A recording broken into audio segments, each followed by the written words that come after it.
Hey guys, it's Caroline. I just wanted to leave a little message for you before today's episode plays. I wanted to thank you for making the first 2 months of Out of Line such a really fun journey. And thank you for growing with me. Thank you for listening to me figure out how to be a podcast host, to figure out how to not talk over people and to not ask boring questions. Thank you for your DMs, your emails. Thank you for sending requests of different people that you want me to have on the show. Thank you also for your reviews. They all mean so much to me. And I really just want to wish you a happy holiday. And as we end 2017, just send you all my love, and together collectively, if we can shake the dust off our boots and get ready to leave anything behind that doesn't serve us and that we don't want to carry with us into 2018. And I can't wait to see what we create together in the new year. I will be here with brand new content every single week, and I really can't wait to see where this community grows. So thank you so much. Cheers.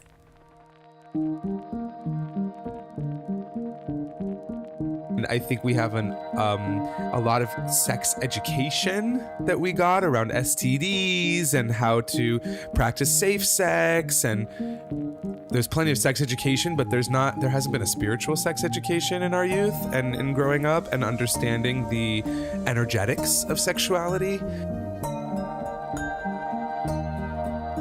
You're listening to Out of Line with Caroline Lee, exploring offline realities with online personalities. Ryan Weiss is also known as Waking Up with Ryan, and is loved for being a life coach and advocate for morning practice. Ryan sends out a daily email empowering his thousands of subscribers with a morning grounding, where he often references A Course in Miracles and sometimes his own Jewish upbringing.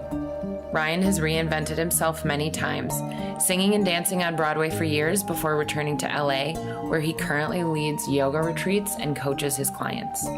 Ryan came over to my place to record our discussion on sex and spirituality.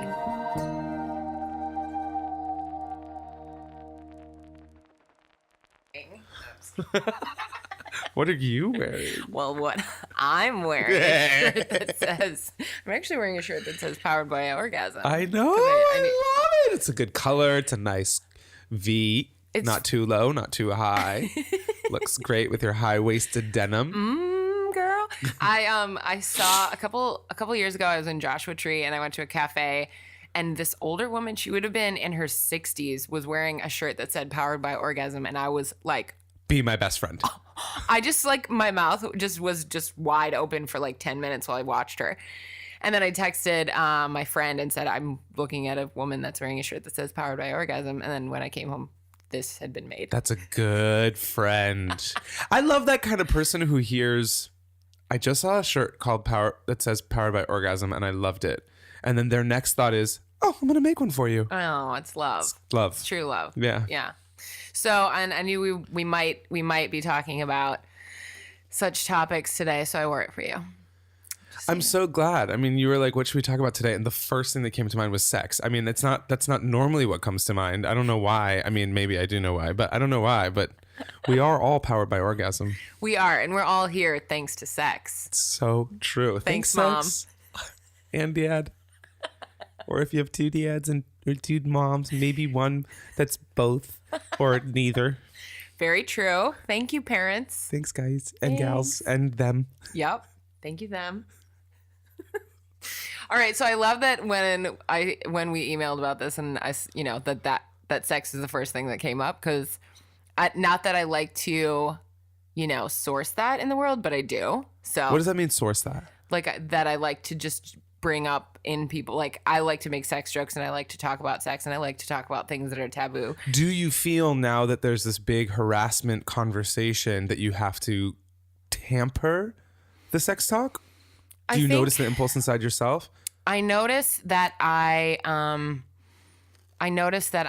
intentional about where and when I make jokes and the types of jokes that they are, because I like to be like a 15-year-old boy and the way that I will say that's what she said and things like that. But I Right. also want people to feel safe around me and want people to know that if they ever came to me and said, I have to talk to you, like something terrible's happened, that I would be a safe space. And I think what's interesting is when I think about you, I've never experienced you with a level of abandon or disrespect around sex. I've never, and I'm actually quite sensitive to that. Like, I will call a person out if they're being inappropriate in a space.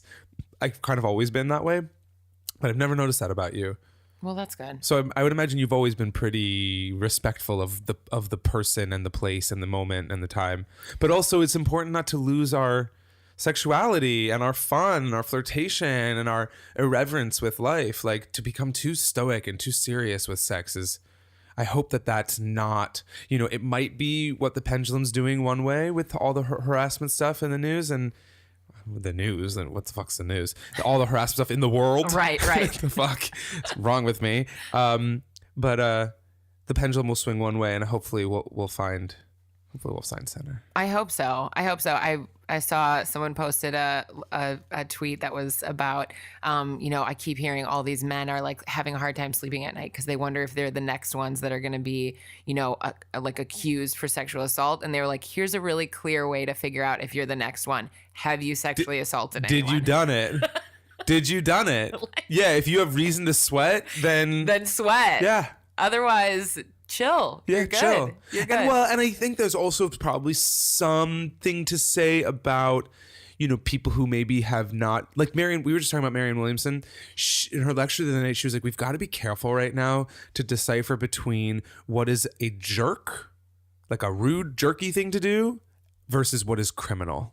And that there's some jerks who have done jerky things that are being treated like criminals right now, and we have to make sure that we don't let the pendulum swing that far.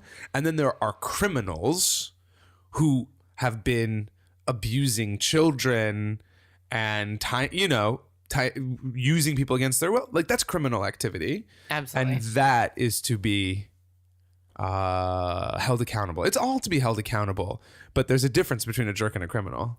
Absolutely. Yes. Marianne for the win. For the win. I love her. If you guys don't know Marianne Williamson, go check her out. I think our generation really needs to be listening to people like her more. Like, I feel like sometimes I think I'm so smart and I think I really see the world through like such clear glasses, and then I go hear her speak and the perspective and the experience of what she's been through Vietnam and ending a war, through the AIDS epidemic, through she just lived longer and lived so wisely. And I think we need to be listening to that perspective. Yeah, it freaks me out when I talk to people who I would consider in the advocacy kind of the wokeness kind of movement, and I will mention her, and sometimes if they're like, who? It absolutely freaks me out because I'm like, oh, I just thought that she was all of our shining light. Yeah. I just assume that we all look to her for everything because I know I do. Yeah, exactly. Oh my goodness. So tell me about something that comes up for you in the topic of sex and being a millennial, being Jewish, being like, you have so many labels that could be attached to you. You could be identified as, all sorts of different things. But let's just kind of like peel it all the way back. Sex. Talk to me about it. Well, the very first thing that came to mind is there's a time and a place for casual sex, but especially with millennials, a lot of people in our age group are single and curious as to why, and they're saying that they want to be in long-term monogamous relationships, and they are going on dates and sleeping with people right away, and they're like wondering why it's not working. And I think we have a lot of sex education that we got around STDs and how to practice safe sex, and there's plenty of sex education, but there hasn't been a spiritual sex education in our youth and in growing up and understanding the energetics of sexuality. And I think that it's a disservice to someone to not understand more deeply what's happening on emotional, mental, spiritual level. And we tend to think about sex as a very physical act. And yeah, we think about it as something that connects us with another person. So there's something emotional there, but to really dig into like, one human is going to take a body part, whether it's a tongue or a penis or a toy, and enter into another person's body, their temple, with said device or body part, and there's nothing more connected between two people than that moment. But if I don't trust you, if we haven't established a connection around vulnerability, communication, if I haven't really gotten to let myself feel safe around you and comfortable around you and open, then and then I allow you inside of me, that can do things to our relationship. It can send like a shockwave into our relationship because we don't have a foundation yet, right? We go on one date with somebody, we're like, oh, they're so attractive. And often, well, I know for myself, I used to think I had to sleep with somebody or I had to make out with them because it was either a way I could prove that I feel that I am attractive, or that if I don't, that they won't want to hang out with me again, or whatever thoughts. It all boiled down to my own insecurity, right? But along the way, I started realizing like, I do want to be in a long-term monogamous relationship. Why am I so in a rush to have sex with somebody? If what I'm saying is I'm on a first date with you right now, but this may be the first of hundreds or thousands of dates that I may have with you. This may be the beginning of 35 plus years that I may have with you. Why am I in a rush to have sex with you right now? And I'll never forget the first time I said to somebody after a first date he came in to kiss me. And I was like, hey, I've had such a good time with you. I find you incredibly attractive and I really look forward to hanging out with you again. And I'm not going to kiss you right now. And I remember he stepped back and was like, the look on his face was like, you're now 10 times sexier than you were before I tried to kiss you. Wow. And then with that same person, like maybe 4 or 5 dates in, we were at his house. It was getting like hot and bothered and we were like getting in, you know? And then he started trying to take my clothes off. And I said, I've made a choice for myself to not have intercourse with someone until a foundation of trust and vulnerability has been established. And I want to continue establishing that with you if you're interested, but I'm not going to have sex with you right now. And he turned to me and that's when he said, you couldn't be sexier. Like you couldn't be. And I learned like, oh, I can be just as sexy without just giving myself free willy-nilly. I can be just as sexy holding myself and respecting myself and not being so quick, because I do believe spiritually, you talk about Kundalini yoga, Tantra. This is all the study of like our creative life force energy, right? Which, as you said before, we're all here because of sex. Within sexuality is the impulse that creates life. So it's very powerful energetically. And if our foundation is built on sand and then I have sex with you, if you imagine that sex is like a lightning bolt that enters into the room when we start making love, right? Once it hits the foundation, if it's made out of sand, it's going to crumble. Mm-hmm. But if I've built a foundation with you out of respect and communication and vulnerability and trust, and that lightning bolt comes in, the foundation can withhold that and move forward more powerfully, almost like charge. It's like a battery charge. Those are my thoughts about sex right now. I mean, I need 20 minutes just to like sit with that, because I was like, oh, I want to ask him this question. Oh my gosh, that was so good. That was amazing. That was amazing. Okay, so many questions. First of all, amazing. Thank you for sharing about something that is vulnerable. But I mean, going all the way back to when you started that amazing monologue. What? My soliloquy? You were talking about how we've had sex education that's all about like the biology of it, which is so true. It's all about safe sex, no STDs, not getting pregnant, blah, blah, blah, blah, blah. But zero focus on what is sex? What is happening to our spirit, our soul? Like, who are we? Who am I? And what comes out of me when I'm in the space of sex? So can you talk about like, what does spiritual sex education look like? I don't know. Because I haven't myself. I think this is a testament to probably like I can give myself a little pat on my back. I use my life as my school. Mm-hmm. So I haven't I'm not one to like run to workshops, even though I teach my own workshops, but I'm not one to like run to workshops and run to retreats and run to my life is my own workshop. My relationship is my own petri dish. And so my own sexual education is probably not been taught to me except for by my own experience. Okay. So there's a little precursor.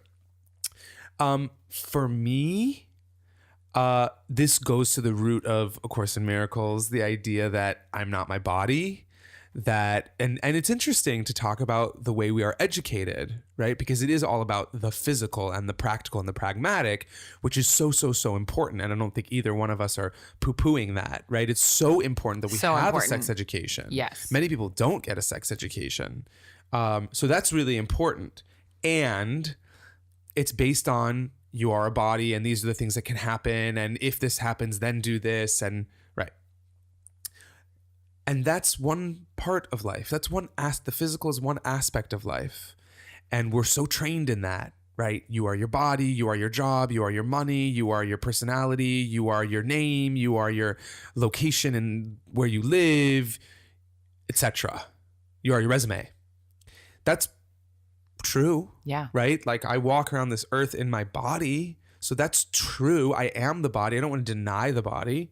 But is it all that I am? Well, let's look at that. Right? I needed to start looking at that because when I just believed I was my body and I was my career, like I was never satisfied fully. Mm-hmm. There was always something more to want and something lacking and something. So then I started walking this spiritual journey and start finding like, oh, there's all these wisdom traditions that have been around for thousands and thousands and thousands and thousands of years that are saying while you think you are your body, while you are experiencing that you are your body, that's really one aspect of your experience, right? So from a sex perspective, the physical act is an important part, but it's only one part. It's only one aspect. And then I start diving into like, I'm an infinite energy. Like I am that which is aware of my body. I am that which is what you are, right? Like A Course in Miracles teaches there's really only one of us here. Mm-hmm. And it looks like there's 7.8 billion separate people, but we really all are of one source, kind of imagining this experience. We're obviously talking about something that's like kind of impossible to talk about, mm-hmm. but we're all... Let's try anyway. Okay. Something about being with you, I just like feel the silliest and good. Yeah. I'm into it. So while it seems like we're all these different people in these different bodies, what A Course in Miracles and all these wisdom traditions teach is that there's really only one of us here. And that's kind of a tough pill to swallow. Because what do you mean only one of us is here? Well, because it seems very real. Like I can touch my body. I can touch your body. I have plenty of evidence that we're all separate from each other. But what the Course kind of teaches is that this experience is much like, so it says ultimately the experience of being in these bodies, and it's not ultimately real. It just seems very real in our experience. And it's much like a nightmare. Yeah. So a nightmare is scary because when you're in it, it seems very real. You have ample evidence that everything that's going on in your experience is real, right? Absolutely. But then what happens? We wake up from it and we go, oh, it was a dream. It wasn't actually really real. And so from a spiritual perspective, we're kind of in this realm experiencing these nightmares, and the spiritual work is kind of waking up to what's actually real. So how do we live inside of a body while knowing I'm not just my body, I'm this everlasting energy of life? Do you know what I mean? Absolutely. So we can apply that to sex. Yep. right? So here I am. I can either have sex with you as a body and as another person, and my story about our relationship and who you are to me, and which is all ego, right? The belief that you and I are separate from each other. Or I can be in sex with you. I'm going to be in sex with you. Which I would feel so bad for you since I'm not your type. Oh, it's okay. It's okay. I love you anyways. I love you too.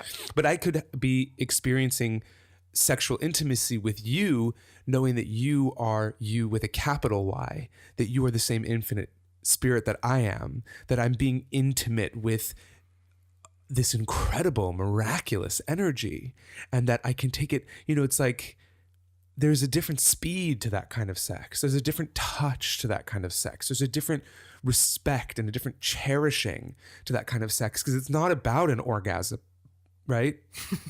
He burped. Oh my goodness. It's not about an orgasm. Right. Even though that's a wonderful part of it. It's about being with somebody and honoring them and dancing with them. And also, if I'm approaching sex from that way, it's very likely that all these insecurities about like the extra roll of fat on my stomach, or like not having the perfect face of makeup on, or whatever the bullshit stories are that we enter into sex with, if I elevate my state of consciousness before I start having sex with you, the stories that are going into my head about my insecurities and my not enoughness and my lack of attractiveness that are then causing me to be kind of pretty blocked and sterile, I'm not fully aware of the experience. So if I can elevate myself to recognize it's okay that my body looks how it looks, and I'm a fucking miracle. Like, of course you want to have sex with me. Of course you want to have sex with me. Like, I'm a miracle. So are you. Like, I have 70 trillion cells moving inside my body. Like, my liver is communicating with my heart, which is, I don't know if that's true, by the way, but I'm sure it's communicating with my brain. It felt right. Yeah, right? And my heart is beating, and my lungs are breathing, and my eyes are seeing, and my fingers are touching. Like, this is fucking balls. I'm tripping right now. Like, life is unbelievable. It's a miracle. Yeah. And meanwhile, the travesty of it all is we wake up in the morning and we think it's fucking normal. We think it's normal to wake up inside of a body, It's not, there's nothing normal about it. It's a trip. Being alive, the fact that I can think a thought and move a finger is a trip. People are like, I'm trying to manifest. I'm like, what are you trying to fucking manifest? You just thought a thought and you had an experience right away. That's manifestation. It's all, you're living in the most miraculous experience ever. And if we can bring that state of consciousness into the bedroom. Ooh. Whoa. And the last thing I'll say is, what if your intuition moved your body during sex, right? I used to be a professional dancer, and I grew up thinking that I moved my body. These teachers training me in technique. But what I always knew on an intuitive level was there was something that happened when I danced that was far greater than my own intelligence. The way I would, even if like somebody filmed me dancing and I would watch back, I'd be like, whoa, I look like that?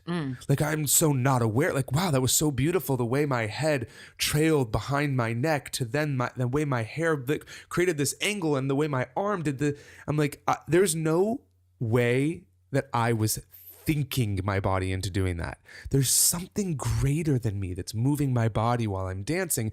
And if I bring that into the bedroom, talk about orgasmic.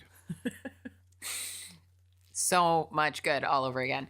I have a few thoughts and 72 questions. And the first one, I guess I want to scroll all the way back, because since we were talking about spirituality and sex and a practice that has to do with, spiritual sex education. Is there sex education or spiritual sex education in the Jewish faith? Or is there any shame attached to sex in the Jewish faith? Great question.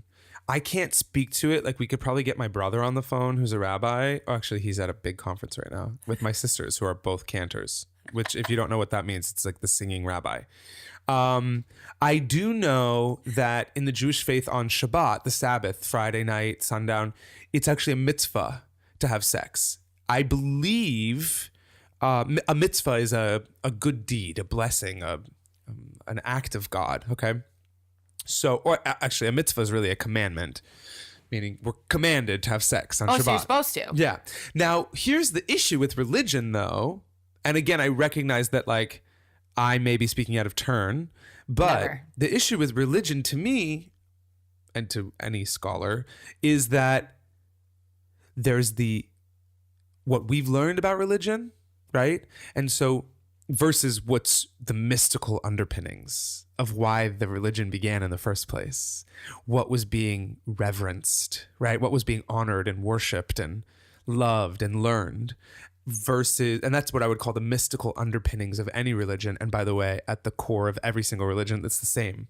It's the same mystical underpinnings or metaphysical beneath the physical. And then you have the way culture and doctrine and community and leadership has taken those mystical underpinnings and interpreted them to benefit whoever was in power, right? And for the Jewish people, there was always this impulse of making more Jewish people. So I'm like, was I taught that having sex on the Sabbath was a mitzvah or a blessing or a commandment because that was how we encourage procreation? You know? Like, and are we encouraging procreation because we want to have more Jewish people because we believe that we are the chosen people? If we believe we're the chosen people, does that mean we're looking at other people thinking you're the unchosen people? And so what? We're having a blessing to create more divisiveness in the world? That doesn't seem like a blessing to me. But if we're taught to have sex on the Sabbath because the Sabbath is the day of rest and the Sabbath is the day that in the creation story that God rested and looked at his or her creation. God's self. Yeah. And that we are commanded on that day to stop working and to let go of the week and to be with our family and our loved ones and to bask in the glory of the creation of the world in which we live, right? Then that seems like, oh, that's a really beautiful honoring. Like sex feels like a really beautiful honoring of the celebration of life. And that's what I think the mystical underpinnings are versus kind of the way society, which has mostly up until this point been this like masculine, dominant, suppressive, depressive, some people hold power, other people serve the people who hold power vibe. Okay. Yeah. Okay. I love that there's a specific day of the week that because I think I grew up in the Christian practice, and it was just very don't have sex till you're married and have lots of kids. Yeah. That was about it. Yeah. There wasn't any here's when you should have it. Well, there's a lot of that in Jew world too. Definitely. Jew world. Yeah. Oh yeah. Is there? Firstly, you have to marry a Jew, right? You're a Jew, you marry another Jew, although that's breaking down big time. And then like there's all of that. I mean, while sex is very reverenced, I think this is true in any world, in any community. While sex is this really beautiful thing we can talk about, there's also been so much. Don't have sex until you're married, and like if you are a sexual being at a young age, that's to be ashamed of. And meanwhile, like we know from psychology, like about like the Oedipal syndrome, like this thing that happens in all of us, whether you're gay or straight or bi or whatever, that you look at your parent, the one that is, if you're attracted to your opposite gender. You look at, let's say you're a little boy and you are identified as heterosexual. You look at your mom and you have an impulse to want to have sex with her. You're attracted to her. And you look at your dad and you go, you're the guy that's in the way of me having sex with her, so I want to kill you. That is a psychological impulse that we all have as children, right? Called the Oedipus. Oedipus is the person, but the Oedipal syndrome or the end. Yep. Got you. Look it up. I got you. And the way I learned about it was that in that moment, at such a young age, it's such an overwhelming experience, and we don't know how to process it, right? We're very, very young, like less than 2 years old, maybe. Yeah. And we don't know how to process it, and so we depress it. And what it is I read this not too long ago. I read this thing about this moment in our lives that it says it surfaces a toxic ancestral shame that is so grave within the child, and no one knows how to process it with that child, so it gets depressed. And whatever gets depressed into our subconscious mind at a very young age is ruling so much of our consciousness as we right now, right? Like you and I are in our 30s, and our subconscious mind was formed before we were 6 or 7 years old. And so, yeah, there's a lot of shame around sex. Yeah, there absolutely is. Do you think that is specific to religion, or do you think that is human? Hard to draw a line between the two. Really hard to draw a line between the two, between what is religion and what is human. I think religion is a human impulse from the beginning of intelligent life. We start thinking questions like, who am I and why am I here and what's happening? And based on that, we create these stories of our experience and who created us or what created us. And while that's beautiful, again, it then is used as information to divide. Oh, you believe something different than I believe. And now we have thousands of years of culture that has been based on dividing us from each other. So is it human or is it religion? I don't know if I can differentiate between the two. Well, I hear that it is human to seek meaning and to find community. It's like evolutionarily in us to find our tribe. And so it's pretty rare, I think, for people to just automatically choose out of any structural system of, it's just the way our culture is conditioned to kind of find your people. So, and even not religious communities have a belief structure of some sort. Even There's if a line in A Course in Miracles that says, there's no such thing as a faithless person. Faith is an aspect of our consciousness. So either you have faith in, you have faith in the fact that we live in a divine universe, or you have faith that we don't. But faith is an aspect of our consciousness. So there's actually no such thing as a non-spiritual person, even if you're spiritual about the fact that there's nothing to be spiritual about. Faith is an aspect. And what you're talking about before, I'm sorry to cut you off, because my prayer is, yes, so while we are socially conditioned over generation after generation in divisiveness, right? Like finding my tribe also has meant differentiating myself from another tribe. Yeah. Yep. So there's the shadow and the light, right? The light is finding my community, finding like-minded people, finding people who I can create with and vibe with and experience life with. And that's the bright side. The shadow side is, well, I also am going to find people who I don't agree with and who I don't appreciate the way they're living, and I don't believe in what they believe in or whatever. And my prayer, and it's literally, humanity is going to either figure this out or not. We're either going to figure out that there's only one tribe, and it's called the human race, and it's called life on planet Earth, right? There's one tribe and it's called Earth. And if we learn to all serve each other, whether I agree with you or not, whether I like you or not, whether I am attracted to you or not, whether we are in part of the same religion or not, right? Whether we have the same belief system or not, either we will figure out that we all have to be in cooperation with each other, and that I can respect you while I don't agree with you. And that's actually kind of a really interesting way to live life. Like, what does it look like to have discourse with somebody that you don't necessarily agree with, or you don't have a similar background with, and to like fucking listen to them? Just fucking listen. Just sit back and listen. Not from listening that's like, oh, I'm going to listen to you, but I'm just going to think about all my opinions about what you're saying, and so that I have an opportunity to prove you wrong in a very sly way later.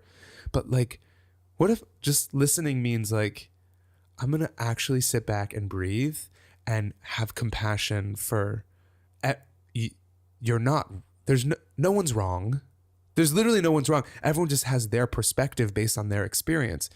I think it's wrong because I think I'm right, but I'm only right because I experience what I experience.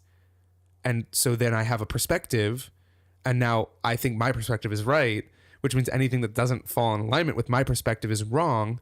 So we're either going to figure out that there's one tribe on this planet, or we won't, and the planet will kick us off. I mean, you and I are sitting in Atwater, and on my way here from West Hollywood, as I crossed over, is it the 2 or the 5 into Glendale? Mm-hmm. Is that what it is? Mm-hmm. The 5. The 5. And I looked to my left toward the 405. The clouds of smoke from the fires off the 405. Like, hello, humans. We're getting flicked. Wake the fuck up. We're going to get flicked off the planet. You know, it's like people are so concerned that the planet's going to end, that we're going to destroy. We're not going to fucking destroy the planet. Do you know how quickly this planet is so powerful that she will just overgrow us and just go, you can't live here anymore. Mm-hmm. Sorry. Mm. So we're either going to figure it out or we're not. And some say that we're too far beyond, you know, I'm going to keep going here. Do it. We were because our brains are so trained in divisive thinking, in egoic thinking, in lack, in scarcity, in competition, in jealousy, that we will, if we just wake up in the morning and start our day, we will be thinking about the world and about others and about ourselves through that egoic lens. That's just neutral, right? So we just need to understand that's our neutral. That's our status quo. So if I don't wake up in the morning and immediately have some kind of a spiritual practice to elevate my level of thought, to move from judgment, separation, anxiety, etc., to love, compassion, connection, grace, creativity, etc., inclusion, I'm shooting myself in the foot if I don't have that practice, right? So that's A, number 1. Then once I do my morning practice, firstly, as I move into my day, I will have a far more awareness when I am judging somebody, right? If I don't do a practice in the morning to open my mind to love and grace, when I judge somebody later in the day, it'll seem totally normal. It'll seem very justified. But if I did, and I'll have all the evidence in the world to prove correct my judgment of another. But if I did a morning practice in the morning and I elevate my feelings and I elevate my thoughts about myself and the world and others, when I experience a judgment later, which I will because I'm a human being, when I experience a judgment later, I'll be more aware because it won't feel so normal because I did elevate myself. Does that make sense? Absolutely. I have something to compare it with now. Mm-hmm. And so when I think that judgmental thought, then I need a tool there too. So for me, a mantra is, I'm committed to see your innocence, right? So I thought a judgment about you that seemed very evidenced in reality.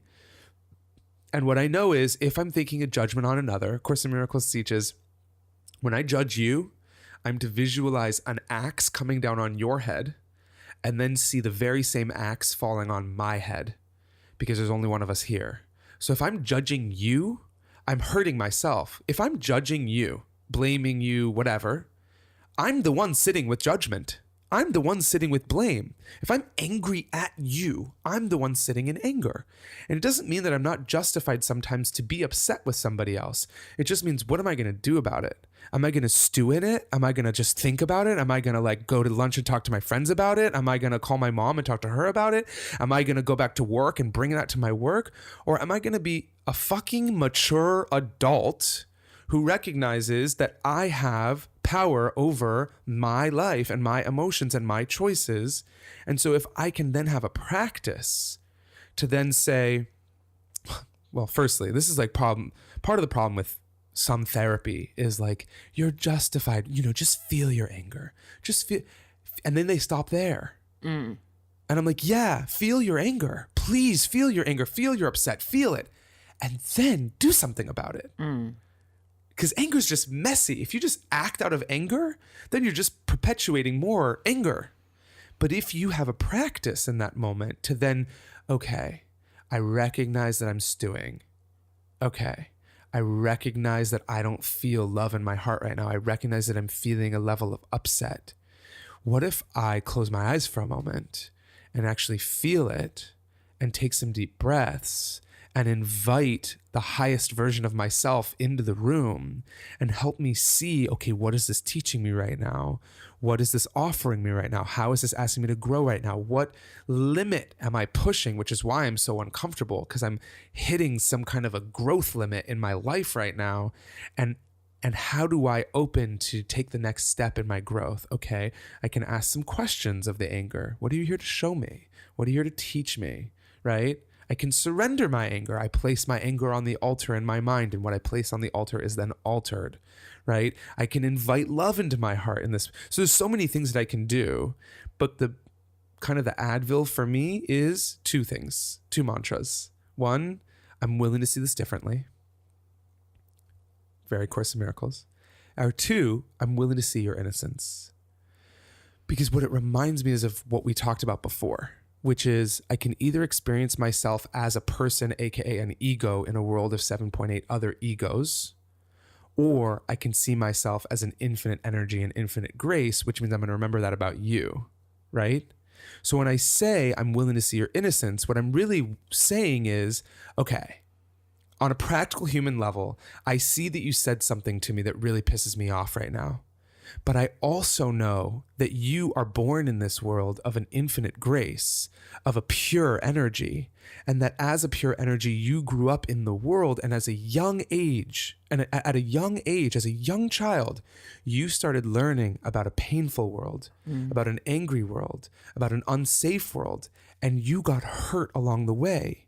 And you didn't have guidance in your life to help process those things so that you could learn to love through them, so that you could learn to have compassion through them. And now you're an adult and you're acting out of that hurt. And so while it seems like you're saying that thing to hurt me, you're really a hurt person too. And here we are, like these babies who never processed our emotions, and now we're warring with each other based on all this unhealed stuff. And at some point, somebody has to stop and say, oh, you poor thing. Oh, that thing you just said to me, you must be so hurt in your heart to say that. And not that like mid-Southern Christian kind of like, oh, you poor thing. Like not that like, bless your heart, you know, like bless his heart. Not that like, it's actually like, oh my God, bless your heart. That you got so hurt along the. So when I say I'm committed to see your innocence, right? In the moment when I'm thinking that thought, it's like, what fucking innocence? Like, I can't believe you just said that to me. Like, that is so unbelievably rude what you just did to me. But so I have evidence of that. But if I move from that to I'm committed to seeing your innocence, I'm going to remember, right? I'm going to elevate my thinking above the level of the drama, right? Like the Rumi quote that says, beyond the level of, what is it exactly? Beyond the battlefield of right and wrong, there's a field. I'll meet you there. Yeah. Something like that. That's the right idea, even if the words are a little different. I'm not sure.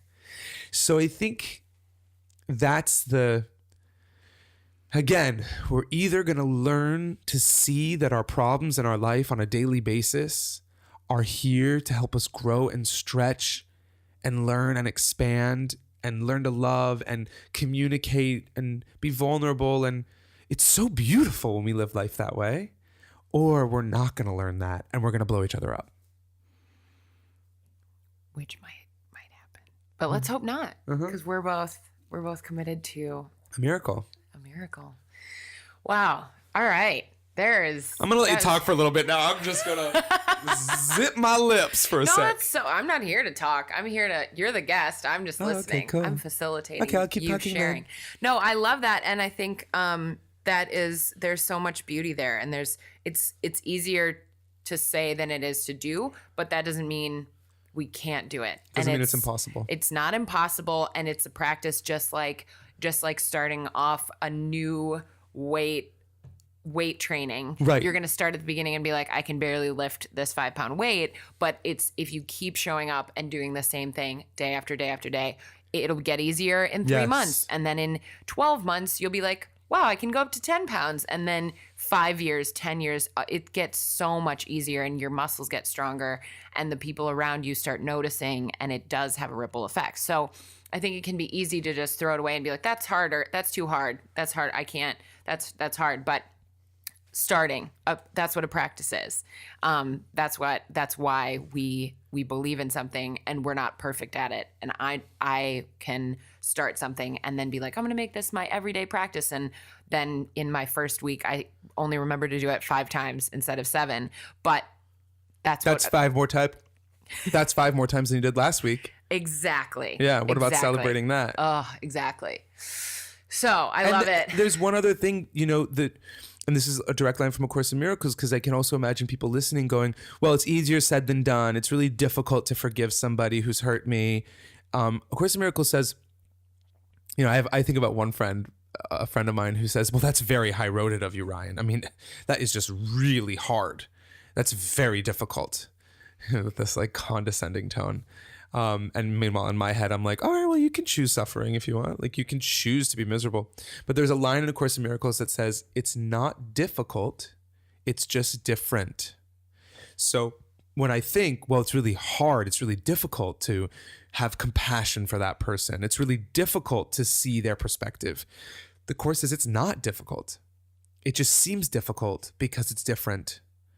And it's exactly what you're saying. You haven't exercised that spiritual, mental, emotional musculature yet. And that analogy of going to the gym and lifting weights is so perfect because, you look at someone who's really fit and you go, wow, that's so beautiful. But how did they get there?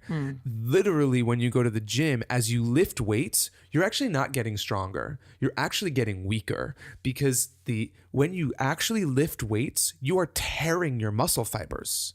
Right? They can't do it. You're tearing your muscle fibers, and you lift weights, and you approach weight that's a little heavier than what you've been able to do yesterday, right?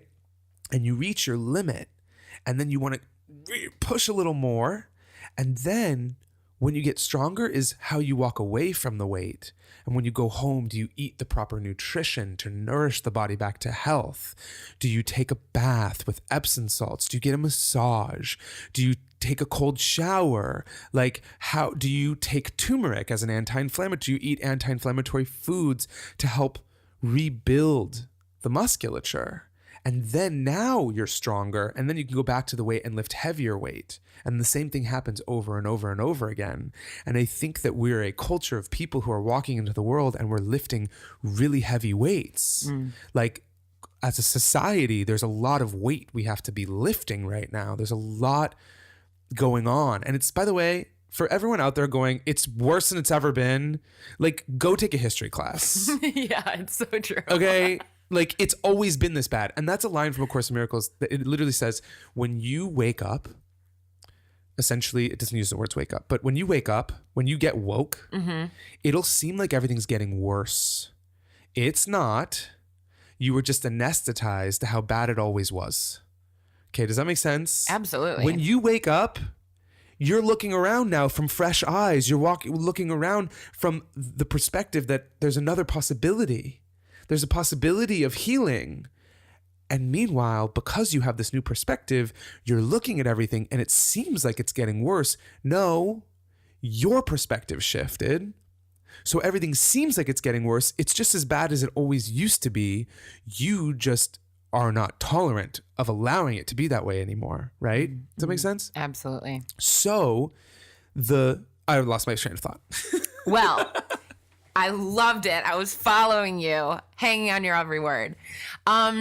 It was good. It was good. But yeah, getting woke and you notice everything seems terrible and crazy. But yeah, you're right. I mean, like, every time people freak out and like, oh, it's worse than it's ever been, I'm just like, sorry.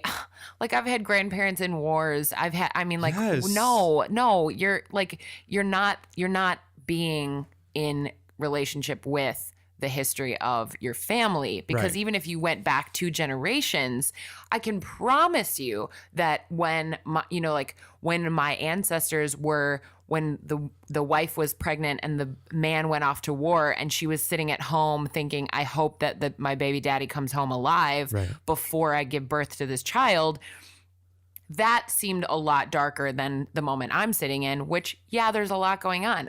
I'm not trying to minimize the grief in the world. It's here. It's thick.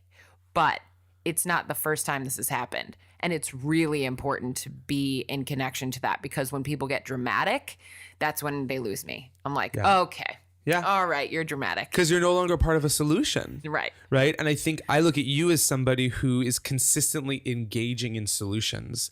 And I don't remember who was it, Theodore Roosevelt? I don't remember who it was that said, hope is born of engaging yourself in solutions. That when you look for ways to be a part of a solution, whether that means making food for people who are starving, or going into the prison industrial system and meeting people there and finding out how they got there and what their problems are and bringing solutions and getting educated, or getting politically involved and finding out how your voice actually means something and why the corruption in our politics is here and what Citizens United is and why it's so important that we overturn that and how we've given our power. You know, when people say to me the biggest problem in our country right now is Donald Trump, I'm like, it's so interesting to me that you would call a Donald Trump voter ignorant, because you just said the most ignorant thing you could ever say. If you think that he is the problem in our country, you are ignorant. You are so not woke. And I'm not trying to judge. I'm just discerning right now that you are asleep at the wheel. How the fuck do you think he got elected?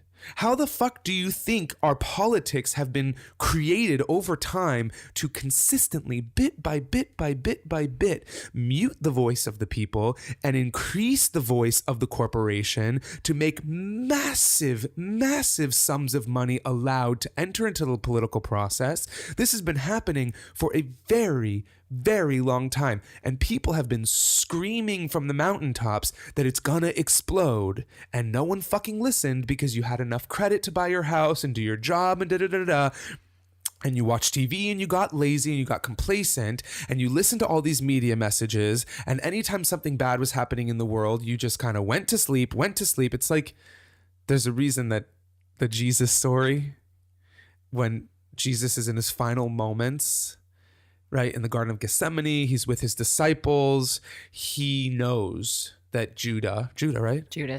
Close. Judah, I'm a Jew. He knows that Judas has betrayed him at this point. Yeah. Because of his intuition. He knows that he's something bad. He knows what's happening. And his final night after the Last Supper, he looks at all of his disciples and they're asleep. And he says to them, will you not lie awake with me in my final moments of agony?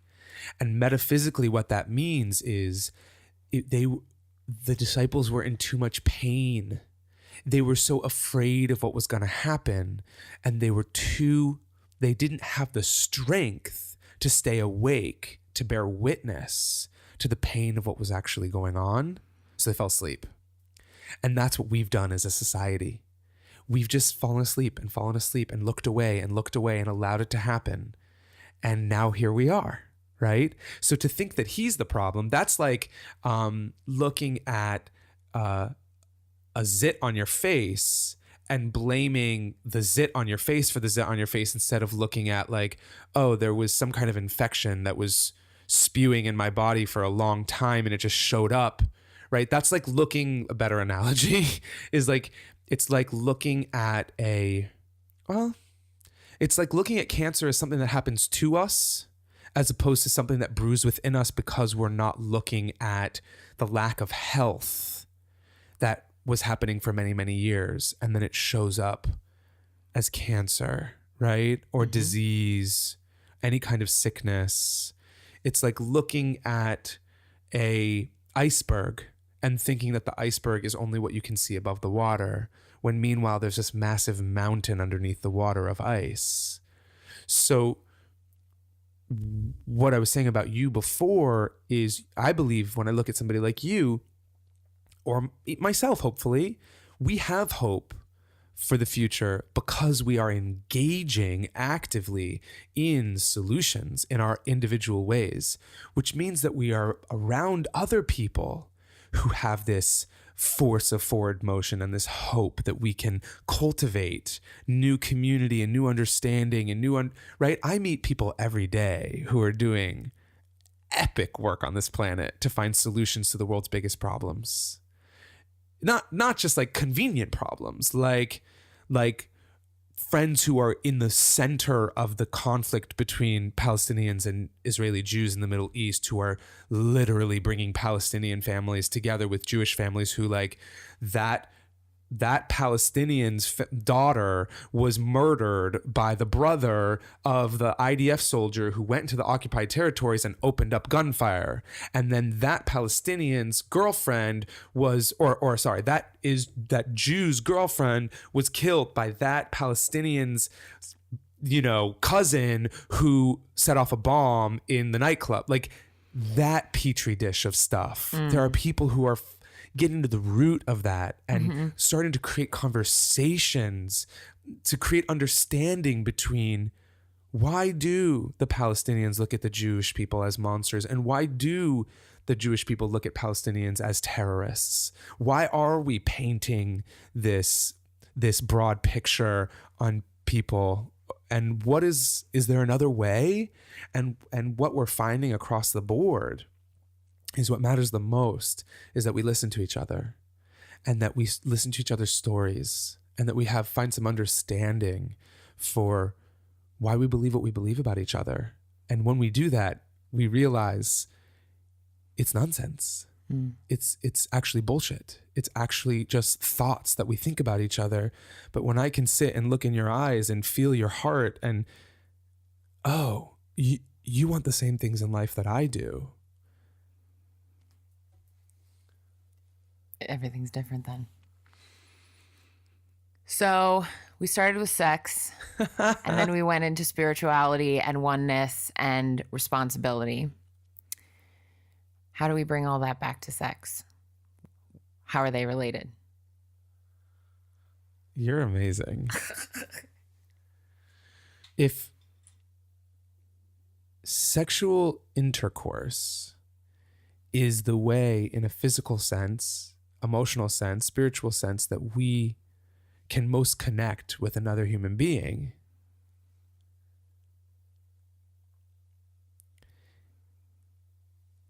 we can see sex as an opportunity to be spiritual, to practice our spirituality. And I believe that the purpose of spiritual practice, and this is not just my belief, this is coming from A Course in Miracles, this is coming from, again, every wisdom tradition. The purpose of our spiritual life, the purpose of life, is to become enlightened. And if you're listening and you're like, what the fuck does that mean? Enlightened? That seems like some guru bullshit, right? The Course teaches that enlightenment is the shift in my identification from I am my body to I am spirit. Okay, these are words to describe things, right? So the shift is I'm born in this, I am a body, right? Like we talked about earlier, I have my resume, I'm all these things. I am Caroline, I'm Ryan. Enlightenment is the shift from believing that that's only what I am to I am actually everything. I am actually everlasting life. I am the breath that I am breathing. I am the energy that is offering me brilliant opportunities right now. I am the energy of life that is moving me through the planet. That when I get into a meditative state, that when I open myself spiritually with gratitude and willingness and asking the universe to be a part, right? So when I recognize like, oh, wait, hold on. Like, I think I'm waiting to believe in quote unquote God. Like, if I'm going to believe in God, I need so much evidence, as if I don't already have ample evidence. Like, the sun is shining, the waves are crashing, plants are growing, birds are flying, I am talking, I am breathing, invisible food called oxygen. Light is entering somehow through a hole in my eye that's being interpreted through this machine called my brain. And somehow I'm seeing a picture of what's going on around me. Meanwhile, we also know that like a large percent of energy is dark matter. So it's actually nothingness that I actually am not even perceiving. Like what more evidence of a creative force do I need? The issue is that I become separate from all of that brilliance with one thought, and that is the belief that I'm separate from it. The belief, right? The Course in Miracles says that the ego is the belief that I am separate from my creator. But it says it's a belief, right? It's imagined. We imagine that we're separate. So as soon as a problem occurs in my life, because I'm believing that I'm separate from all of life, now I'm believing more in the problem to hurt me than in the power of the grace of the universe to offer a solution, right? And because I'm believing in the power of the problem, I'll see evidence of how it has power over me everywhere. And of course I'm afraid, right? Course in Miracles says, fear is a sure sign I'm relying on my own strength. If I'm afraid, it's because I'm relying on my own sense of self, this ego sense of self, my own strength. But if I open my mind through daily consistent spiritual practice, if I open my mind to, again, the sun is shining, I am breathing, life is so miraculous. I am so blessed to wake up inside this body today. I am so supported. My digestive system knows how to digest food, etc. Then when a problem occurs, I'm going to open to, I'm connected to the energy of life, which has a solution for me right now. And so instead of talking about the problem, I'm going to talk about the solution. For the majority of my life, the vast majority of my life, I did not believe in God. I did not believe that we could be living on a planet of so much destruction and angst, and for there to be some creative force that was in power and in control of it all. And along my journey, I ended up realizing that the reason I didn't believe in a power beyond my own understanding was because I wasn't willing to, was because I didn't open to it myself. And so sex is a great analogy, because whether you're male or female, if you are the receiver in sex, you have to open yourself physically to receive the masculine, okay? That which, right? So that which enters. And so there's the feminine, which is what receives, and there's the masculine, which is what enters into the space. And we all have and we all have masculine and feminine energies. No matter what your gender or non-conforming gender is, we all have masculine and feminine energies. Those are words for receiving and giving. Yep. Yeah.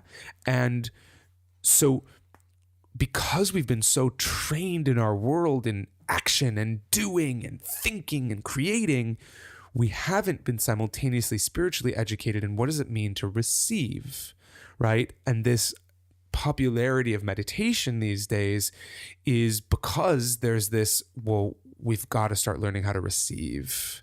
And the ultimate reception, right?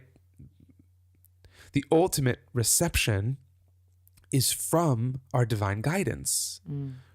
Another word for that is God. And there's a reason that in indigenous cultures, they referred to the earth as the mother, and they referred to the sky as the father, father, son, Mother Earth.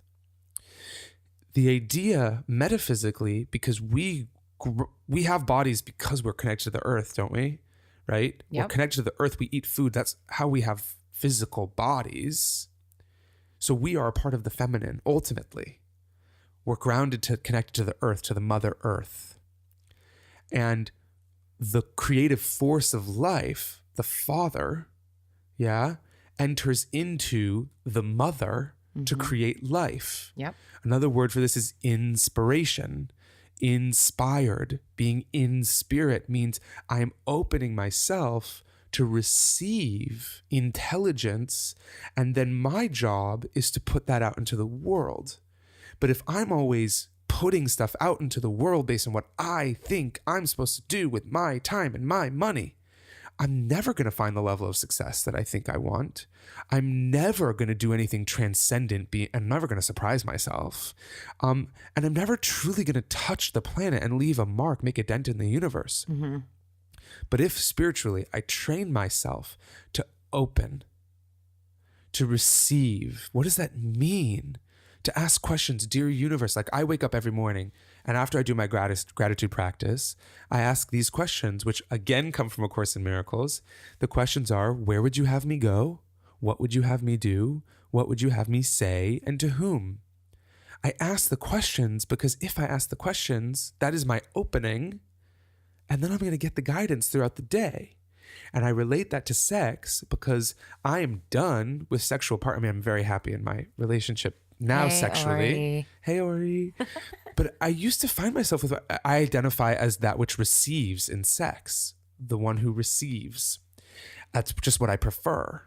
Sorry if this is TMI. Nah, parents, are you listening to this? Oh. It's all good. No, bring it. It's all good. Live as an example. And the amount of partners that I was with who thought it was acceptable to just enter me without us taking the time to open. Right? Yeah. It's unbelievable. Like, it's unbelievable that people don't understand the work it takes to open ourselves, whether you're a man or a woman, to receive sexually.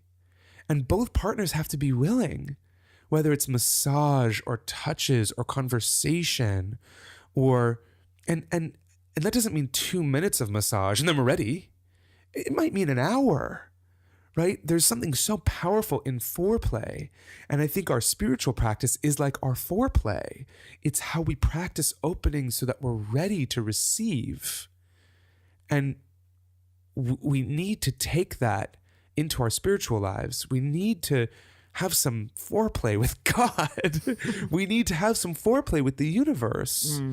To open ourselves bit by bit by bit so that we can receive, so that what we're putting out in the world is actually in alignment with what will benefit others, which is what ultimately will benefit myself. So that's how I would most relate sex and spirituality, or sex and life. Learn to receive. That's a good one. That's a lot. Whew. I think I'm going to have to listen to this 35 times just to break it all down into bite-sized pieces. And it makes me think about a couple of years ago when we were talking and you asked me about where in my life I create space to receive. And I was like, and I couldn't think of anything. And I remember you challenged me to take a bath every day for a week. And I remember being so mad because I was like, I hate baths. I hate sitting in water. I hate that's not productive. That's not efficient. Like I could be getting something done and now I'm just sitting here. But once I hit like day 3, it was amazing because all of a sudden it was where I got ideas.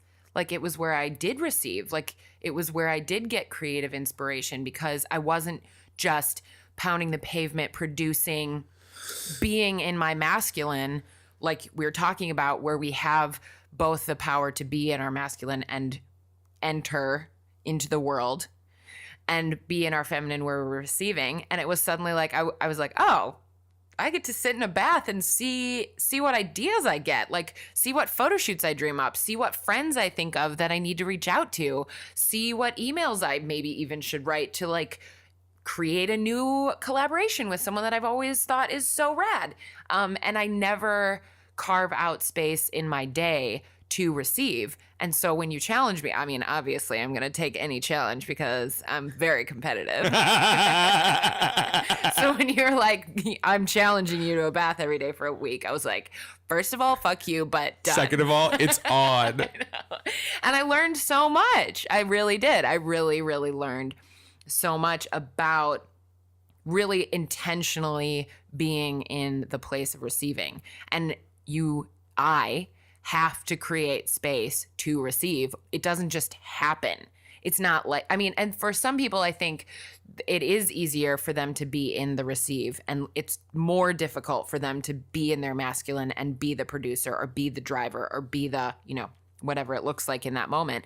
But for me, I'm definitely in my masculine like 99% of the time. Yeah. And I need the practice of creating space to be in my feminine so that I can receive, even when it comes to, like, if we're talking about sex, like even if it comes to, time where I need to just receive space. Like you were saying with foreplay, it's not just like, wham, bam, thank you, ma'am. Let's just like, okay, cool. We've been together for years. So like, let's just do this. Right. But carving out that space to just be in it. And it's difficult. It's for me, I'll speak for myself. It's not just like, I'm so good at this. Aren't I great?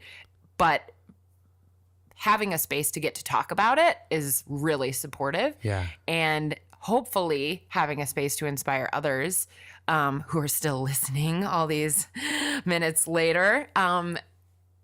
Hopefully it will inspire others to be just even more mindful of what's possible, and to even notice throughout a day, was I just in my masculine all day, or was I also in, was I in one and not the other? Because we all have a spectrum of energy available to us. We all have masculine and feminine. It doesn't matter what gender we are. We have the full spectrum sitting on our doorstep. So dance in the whole frickin' thing. Amen. And it doesn't have to be, I'm not suggesting that you be sitting in meditation 12 hours a day. No. My suggestion is have a 5-minute morning practice, and then in the afternoon, take 20 minutes to get into a bath. That's it. Like, that's enough, right? A Course in Miracles says 5 minutes spent. Well, the Course uses Christic terminology, meaning Christian terminology, but we look at it from a metaphysical perspective. The Course says 5 minutes spent with the Holy Spirit in the morning ensures that He is in charge of your thought forms for the rest of the day. Here's how I would say this for people like me who aren't necessarily comfortable with the words Holy Spirit or He, the masculine, referring to God, would be 5 minutes spent with your highest self when you wake up in the morning ensures that that highest self is in charge of your thoughts the rest of the day. And so what's counterintuitive about spiritual practice and about opening to the feminine is that when we open, that level of thinking that comes into that openness now is in charge of all the masculine activity that I'm doing it all day. And so the masculine activity that I'm doing all day doesn't have to be always so much effort. It's not about working harder. When I'm in my flow, because I'm opening consistently, I'll have a thought about something and then I'll get an email that it's already done. Right? Like, I'll have a thought that I need to make sure that I'll have a thought like, wouldn't it be great to share about something I'm working on some big podcast? And then, ding, I get an email with some big podcast being like, we're aware of what somebody told us about what you're doing. Will you come on our... Like, that's the kind of stuff that makes life flow. But if I think I have to do it with my masculine energy alone, I'm limited. But if I just take 5 minutes in the morning and then about 20 minutes, I love the bath idea because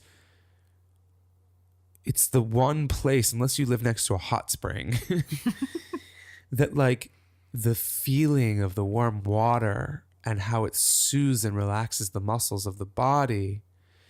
And then we're in water, so we're far less likely to bring our electronic devices into it, right? Mm-hmm. We relax into ourselves and we just give ourselves the opportunity to wash off the masculine go-get-em energy of the day so that as we go into the evening, we can just be present and we can see things. If you're a creative, like you said, your business at the core of everything you do, Caroline, is your creativity. Am I wrong? No. It's your creativity. Mm-hmm. At the core of what informs everything you do, it's your perspective and your creativity and that informs how you see the world. And your ability to put things out in the world that touch people is based on your perspective and what you're seeing and what you're experiencing. And you can either stay on the surface or you can drop into a presence that sees things openly and differently and with inspiration.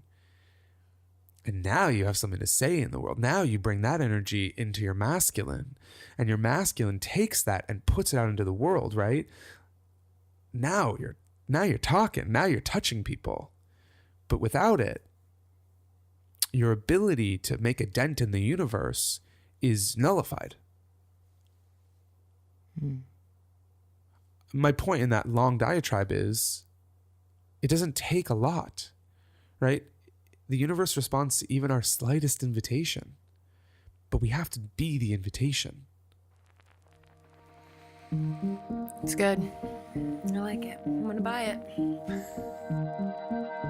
Stick around for part 2 of this discussion to hear a Q&A with Ryan about his social media practices. And as a side note, this is a really good one. You should check it out.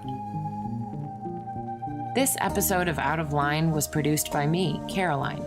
All sound editing, engineering, and original music composition by Jaden Lee. And a big thank you to Cat Footwear for working with Out of Line this season. Hit subscribe to get the next episode on your mobile device when it drops next week. And if you love what you heard, please whip out a review, will ya?